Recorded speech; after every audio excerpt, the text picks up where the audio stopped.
We are now happy to be joined by David Littlefield from The Sausage Guy. David, thanks so much for coming on today. Appreciate your time.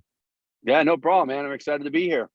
Absolutely. So, I just want to, dive right into it. So, just tell us a little bit about your background and, how you got into your business and all about that. Oh my God, man. It's like a loaded question. Hey, Uh, we're all ears. yeah, yeah. I had a crazy idea when I was just out of college. I went to Curry College, just south of Boston, and I want to do boneless buffalo wings out of a cart at now Gillette Stadium, then Schaefer Stadium, and it was it was a bit of a harebrained idea, but it's something that we went for. We get out there the first day we sold two two units, and people were like, man, great idea, but you have buffalo, you have hot dogs, you have sausages, like what's going on? It's like they didn't know what the hell I was selling. They couldn't get their head around it. And it was really funny. So there was like 2 or 3 games that we were out there for the Patriots. After the first game, nobody wanted what we were selling. So I turned the fryer into a steamer and we steamed hot dogs for 2 weeks. The Patriots went out of town for a week and I modified the car, and we put a griddle on it to cook sausages. And that people really wanted sausages. And really the rest is history. That's actually where the name came from. I was fresh out of college. I was just hustling a side hustle and having fun. We were making some money. I was out there a couple of times, a little more hungover because I just got out of college than I should have been. That was pretty funny. I got hustled by like a 75-year-old woman one day, and she walked away snickering at me. I'm just like, oh my God. I did like chips for 50 cents, a hot dog was like 250 or something, a drink was $1. It was all these round odd numbers, and she got like 15 items, and I was like, you might have just hit my head, with a frying pan, because I was just like, oh my God. I almost was like, here, take the food. I can't do that. It was pretty funny. She That's walked away hustling me, crazy. and I'm like, all right, I got to get my act together. I can't come out here like that anymore. Yeah. So it was fun. It was really fun, and that's where the name came from. We were hanging out there week in and week out, people walking by like, hey, sausage guy, what's going on, man? What's going on? And back then the Patriots sucked. I mean, there was like 5,000 season ticket holders that were hardcore, and everybody else there, which weren't many because they blacked out the games every week because there weren't enough people in the stadium. But you'd have a new crowd between 7,000 to 10,000 people every week. Right. So it was really cool, really cool. We call that era BT, before Tom, right? Yeah. Oh yeah. BT, big time. Way, way before Tom. Steve Grogan. I was just talking about Tony Easton last night. Oh my Sure. God. They put him in. You just wanted to like run through the wall. He was just horrible, Oh yeah. but pretty wild before Tom, TB. Yeah. My kids don't know what it's like to lose at football, man. Right. It's amazing. Right. So you had this car and you were selling outside Gillette, and then you brought it to Fenway Park, sell outside of Red Sox games. So, was this just because at the Patriots games, people were liking the food and the popularity and the word spread, or what brought you over to Fenway? Well, to get to Fenway was really more of a business opportunity than really, having notoriety to be able to expand. I was still just cutting teeth, and people didn't know who we were, and we just grinding. The Fenway location, quite honestly, was really the brainchild was for me to serve the nightclub crowd more than the Red Sox game at the time, because people may not know Lansdowne Street had tons and tons of clubs: Avalon, Bill's Bar, Axis. Any given night on a weekend, Friday or Saturday night. Avalon had 2,500 people in there with the DJ, and it was quite a scene. It was a hell of a lot of fun. And I sort of from Fenway, I worked a lot of nightclubs slash like bigger bars in New England, including New Hampshire, where you just try to take care of people on their way out, have something to eat, the whole 9 yards, and it was a great thing. When I got to Fenway, I knew I had a long battle ahead of me, with the 20, some odd vendors that were already there. Right. And I always was keenly aware that I wasn't going to be welcomed too well. And there was they were very established. So I have on my new business card. It's a baseball card. Actually, I don't know if you're doing a video, but Oh yeah, we're it's doing a this right video. here. I'd love to see it. It's right Wow, here. look at that.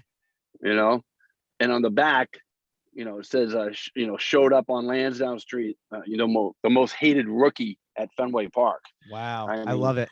the other vendors, man. Oh, when I finally started grinding the Red Sox games, they were not happy. Oh my God, it was just unbelievable. It was venomous. I mean, these guys want to talk to me, the dirty looks, the whole 9 yards. It was Yeah, hardcore. I'm But sure. so we really, we really worked real hard to make a name for ourselves in that environment. And really Fenway, beyond Sullivan Gillette Stadium is really, Fenway is really where we, I guess that became, I guess, famous in some respects in Boston. We were there. We were there at 1 o'clock in the afternoon till 3 in the morning, Wow. 4 nights a week. We Oof. were doing the ball games, and then we would stay there. We'd have a little reprieve at about 9, 10 o'clock after the game ended, and then we cook up again for another cycle to do the nightclubs until 3 in the morning. Oh So, man. when you put that many hours in anywhere, doing anything that any of us may do, you hope to have success, and to see that many faces for that period, for that long of a time, meaning 5, 10, 15. We've been outside of Fenway now for over 25 years. People get to know you if you got great food. It's all about great food and a smile and having a good time. That's what we're Sure. all about. That's our formula. I still train guys and they don't say please or thank you, and I get pissed. Right. And Rightfully and so. they look at me sort of sideways, but I'm like, it might be a sausage, but this is still hospitality. This is Oh still yeah. like common respect and dignity and a smile and thank you, and because we appreciate everything we do Well, it and represents everything you we and your business as well. You want people to represent your business with the most respect and integrity. No doubt about it. No doubt about it. I mean, it's part of who we are. It's intrinsic to the business, the brand, the identity, the experience. Absolutely. So you're saying that these are, some of the biggest Fenway Park, one of the most notable landmarks, not only in Boston, but in the entire country. So it has to be competitive to get into that space. So how was that opportunity originally presented to you to move into a place on Lansdowne? Because that's great territory. And, I'm Mm. sure any vendor's dream. So how did that Yeah. opportunity, come, and Well, then tell me how you capitalized? that's another great question, honestly, because it's I don't know, it's not a secret, but not a lot of people understand how I got there. The people that were already there, who are still there today, it's a closed shop.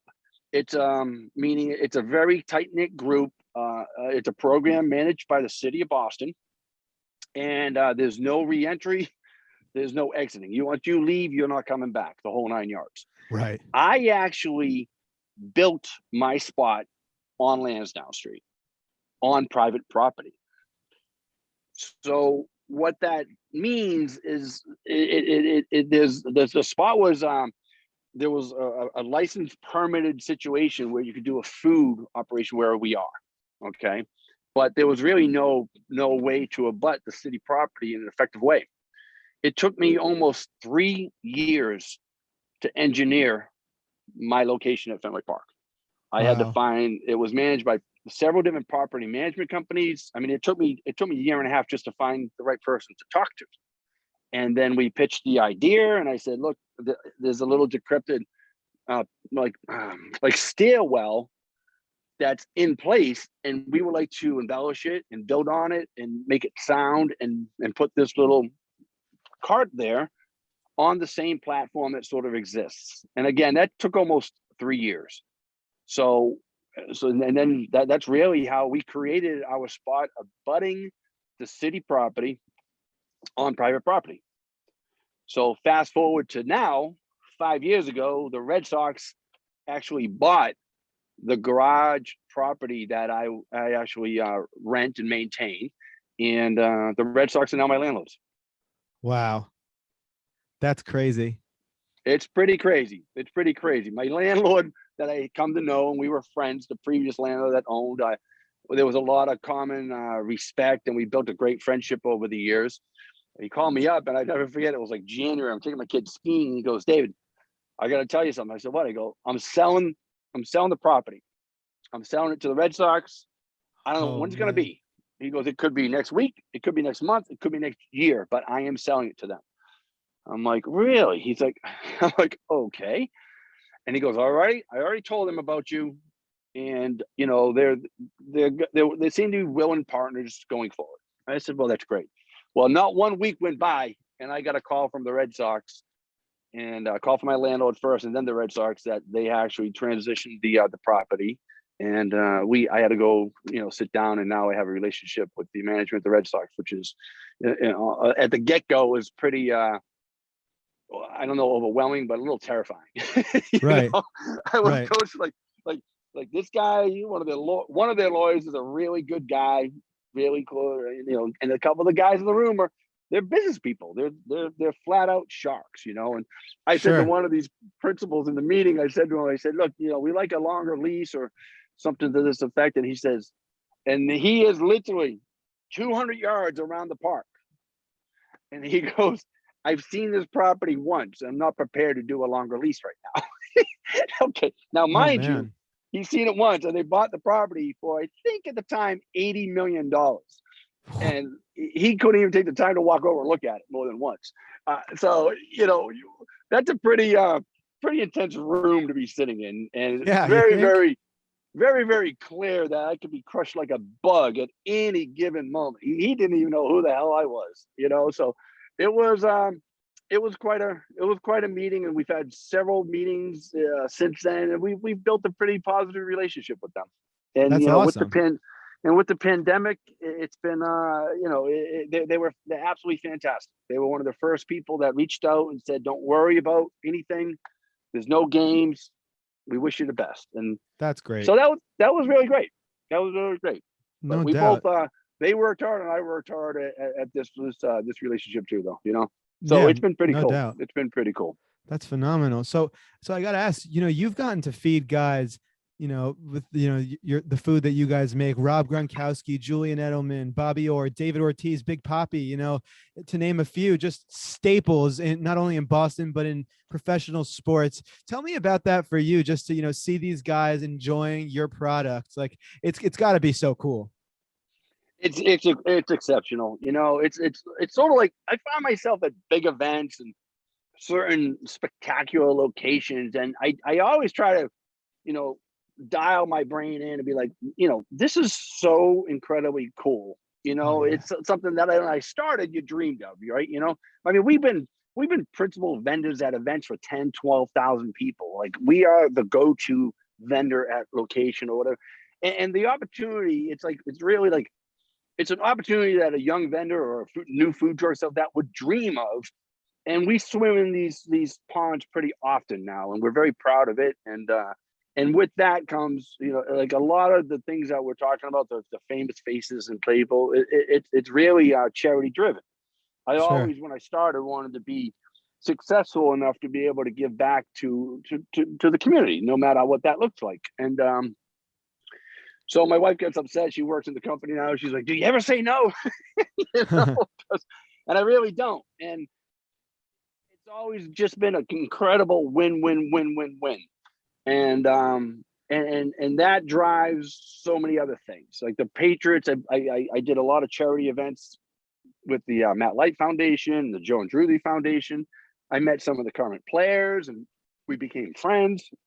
Yeah. You know, and then I was in Boston one time, and I left location at this big event we were doing. I just left the property for a little bit to get something. I think I came back, and the guy goes, "A guy was by here looking for you. He said he plays for the Patriots." I'm like, "Get the hell out of here! You know, you're kidding." He's like, "No, no, no. He sort of looked like he played for the Patriots. He's a huge dude." It turned out to be Nate Solder. You know, Oh and man, he and I struck the up a big left friendship. tackle. Yeah, 6, 7 months before that, and he was in town. He saw my Instagram feed, and he came over to say hi. And that afternoon, I said, "You know, Nate, you guys won the Super Bowl this past Jan. Like, I'd love to do a barbecue for you guys, and you know, just have fun. You could just, you know, it'll be you and I. You can invite whoever you want, and we'll just have a good time." He's like, "Yeah, Dave, that would be great. Would you really do that?" And you know, it was awesome. So it was pretty funny because we're leading up to the day, and like it was very clandestine. I got a text about 2 hours before of where I was going. It Right. was one of the guys' houses, and I said to Nate the day before, he had like 20 linemen coming. I said, Nate, it's your party, man. I offered it. You can do whatever you want, but I can feed 20 people pretty quickly, which is totally cool. But feel free to invite who you want. I mean, I do this quite often.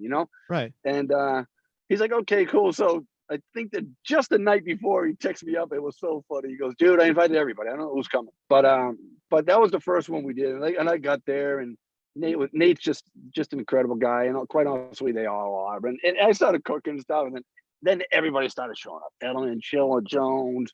It was just Oh man. Brown, McCourty. I mean, it was all of them. And they McCourty's were a Jersey coming. guy. He's my guy. Yeah.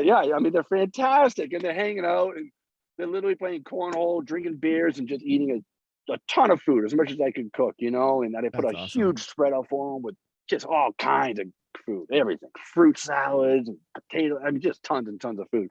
And that was my wife calling me up. I'm like, how you doing? I'm like, I'm sitting here drinking beers at a table with Gronk and Chandler Jones. I'm Oh like, I'm doing man. pretty freaking well. I was like, the whole experience was just incredible, and it was neat. And subsequently, we've done 3 more of those little parties. Nate went to New York, as you know, and Right. now I work with Dave Andrews, and we hooked up. And they're everyday people and great people. And what I realized over the last several years with them is that the Patriots are really interesting because they're not just bringing players in. They bring. I think they really look at the person as much as the player. Of course. These guys are just incredibly nice, really, really, really smart. Every one of those guys I've ever met and talked to and spent time with, they're just brilliant. I mean, Hmm. just brilliant in a way, like just smart. And the stuff with Ortiz, we actually have an event coming up with him in 2 weeks on May 24th, and That's my we guy. be That's the guy that I really, I was reading the names of on the website and stuff and online, like some of the guys you've gotten to feed. And like I'm a diehard Red Sox fan. I don't miss a game. You could ask anybody that knows me. And like awesome. Ortiz was just the guy that like I always idolized. So I saw that and that put a smile on my face. He's just fantastic. He's really, really great. He has his golf tournament, for his charity in back his I'm sorry, his hometown there. And it's incredible what he does with these young kids who are born with heart defects. Hmm. And then there's an amazing percentage of kids that are born with this defect, and it's just Wow. in the Dominican, it's crazy. So years ago, when we first met, we got called with a charity called Good Sports that was doing youth programs for inner city sports programs that lacked funds and equipment. And I'll never forget it. We get called. It was really Ortiz's first big famous time, right before 2004. Oh, he was just really exploding. And I get a call in January again to do a charity event for this Good Sports. And I said, we literally fought about it in my office for like 3 days. They're like, we don't have any money to do this. It's January because some guy gets quiet in the winter. You know what I mean? And we went back and forth with my at the time one of my assistants and one of my managers. And I'm like, you know what? The hell with you guys. We're doing this event. I don't care. We'll figure it out. Okay. So I'm all in. Well, about 4 or 5 days before that event, right? We get a call from Good Sports. They're like, look, we're going to be doing this live auction item where David Ortiz is going to do a charity wiffle ball game for 20 kids. And we Wow. want to accompany you as the food for that event. I was like, are you kidding me? I'm like, yeah, of course we'll do that. They were calling to get my blessing. And it was just awesome. It was a live auction item. It went for over $30,000. We were in part, in all of it, and it made national news. It was on ESPN. It was like incredible. That's And crazy. Dave and I had this great, great day, and we fed a bunch of people. It was just absolutely incredible. So we don't see each other too often. And then we did his charity event. He started his golf charity. He has one in Florida with a lot of celebs, and he has one now in Boston which is Wow. the 24th this month, and we were able to reconnect and stuff. And I had some pictures of he and I when we were like 15 years younger. He was laughing. He goes, "Dude, we're still at it." I'm like, "We're still at it, brother. We're still at it." Yeah, You know, it was super cool. It was super cool. that's so cool. So he's great. And we did some work with Veritech. He was great. And Kevin Euclid we did some stuff with. Yeah, we've worked with a lot of interesting, great people. No doubt. So I got to ask you, so you get to contribute to, people's ballpark experience. So, the ballpark experience, especially in Fenway is, I can speak for it because, just like I've been to some games, it's just, there's nothing like it. And, you getting to be a part of, that experience for a lot of people, and you've interacted, it's got to be thousands and thousands of customers and, over the years and everything, just like, from interacting with all these people, maybe like a quick story that you remember, just like what's one thing that stands out to you over all these years of, working with all these unbelievable, people and serving the community of Boston. It's hard to pinpoint one thing. I'm Some sure. things. What really strikes me, a couple years, 2019, before the pandemic, I was out there, and there's this guy come up. We were talking, and he's like, "Dude, man, I've been coming here since I was a kid, and which makes me feel old as dirt, but at the same time, it's cool." But he says, I come here. I used to meet my grandfather here. We meet here, get a sausage, go to the game. Now he's passed, but now I meet my dad, and like that's something that it's just stays with you, man. Yeah, I mean, that's awesome. And And go go ahead. ahead. It's just I get emotional because when I set out to do what we've been doing for years, is I never thought that I'd become part of that culture, that fiber, and people's family, particularly, people's family history / experience. And I take it really seriously, and I'm really, really humbled by it. It's cool. Absolutely. It is cool. So I read something. Camille Dodero of the Boston Phoenix in 2004 wrote, "How Hmm. did David Littlefield, aka the sausage guy, go from street meat vendor to local celebrity? Three essential ingredients: a pair of tongs, an indefatigable work ethic, and a whole lot of meat. Littlefield has gone from one of the most famous vendors in New England to, if not in the country." So, like, what is that like for someone to write that about you? That's got to be unbelievable. Yeah, I remember that article distinctly. And quite honestly, it's a dated article, but it actually was it still is the best article from somebody else's perspective that I feel has ever been written about us. It's just awesome. It's really incredible. I mean, I just feel it a call tonight. Like, you open tonight, this guy's calling me from, he's got a Chicago number. You know what I mean? It's like crazy. I got a call 2 days ago. A guy was in Florida. I missed a call. I called back, and it's cool. And he's like, "Hey, what's going on?" Like, we're just wondering, the ladder on the Green Monster, is it wood?